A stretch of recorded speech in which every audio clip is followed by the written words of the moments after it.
রাধে রাধে বলেই দিনটা আরম্ভ করছি। আজ হলো চৈত্র মাসের সংক্রান্তি, তাই আমাদের দেখো চিড়ামুড়ি দিয়ে পুজো দিতে হয় আর সারাদিন চিড়ামুড়ি খেয়ে কিন্তু থাকতে হয়। সেই রকমই কিন্তু সকাল সকাল গপুকে চিড়ামুড়ি দিয়ে ভোগ দিয়ে দিয়েছে। গুড মর্নিং এভরিওয়ান, কেমন আছো বলো তোমরা সবাই? আমি কিন্তু খুব ভালো আছি। সকাল সকাল কিন্তু স্নান করে ঘর দুয়ার পরিষ্কার পরিচ্ছন্ন করে কিন্তু একদম রেডি মানে ছাতু উড়ানির জন্য রেডি। জানো তো আমাদের কি নিয়ম আছে? চৈত্র মাসের সংক্রান্তির দিন হলো ছাতু উড়ায়। ছাতুটা বানায় হলো খই দিয়ে, খই একটু গরম করে তারপরে কিন্তু গ্রাইন্ডার করা হয়ে যায়, সেটাই ছাতু উড়ায় মানে শত্রু উড়ায়। চলো তোমাদের সাথে আমিও শেয়ার করি আমি শত্রু কিভাবে উড়াইছি।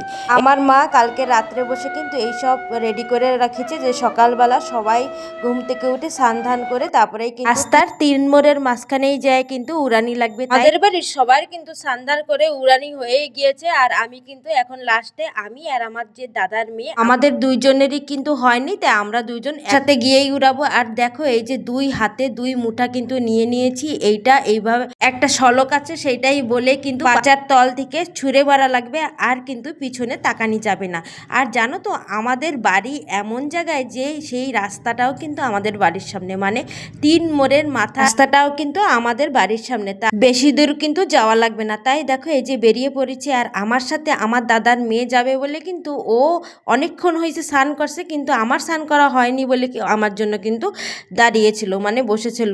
তাই দেখো আমিও বেরোইছি, এখন মা কিন্তু ওরেও ডাকতে যাবে, আর ও কিন্তু দেখো 2 হাত ভরে নিয়ে বেরোইছে। এখন আমরা দুজন এক বিলে করব। চলো কি বলে ফেলাই সেটাই কিন্তু তোমাদের সাথে শেয়ার করছি, তোমরা একটু শুনে নাও।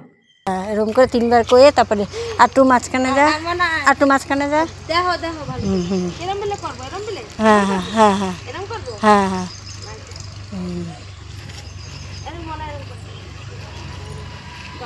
ডানের শত্রু বাইরে যা, বাইরের শত্রু পাঁচের তল দিয়ে যা। 3বার করা লাগে। শুনতে পারলে যে আমি কি কি বললাম? জানো তো আজকের দিনটা আমরা কিছুই খাবো না, এই ছাতু মুড়ি চিরা দই মাখিয়ে কিন্তু খেয়ে সারাদিন থাকবো। আর রাত্র হলে আমাদের টক ডাল হবে আম দিয়ে, আর তার সাথে হবে সব রকমের সবজি, যেমন কলা গাছের যে কলা গাছের ভিতরে যেই থোর থাকে সেই থোর, সব রকমের সবজি ডুমুর দিয়ে কিন্তু একটা তরকারি হয়, সেটা আজকে রাত্রে খাবো আর কালকে সকালের জন্য কিন্তু রাখবো, কালকে সকালেও কিন্তু খাবো। আর সবাইকে জানাই হ্যাপি নববর্ষ শুভেচ্ছা। আজকের দিনটা অনেক এনজয় করো, অনেক ভালো করে কাটাও। আর আজকের ভিডিওটা এইটুকুই। আর কার কার এই নিয়মটা আছে অবশ্যই কিন্তু কমেন্ট করে জানিও। সবাই কিন্তু ভালো থাকো, বাই বাই।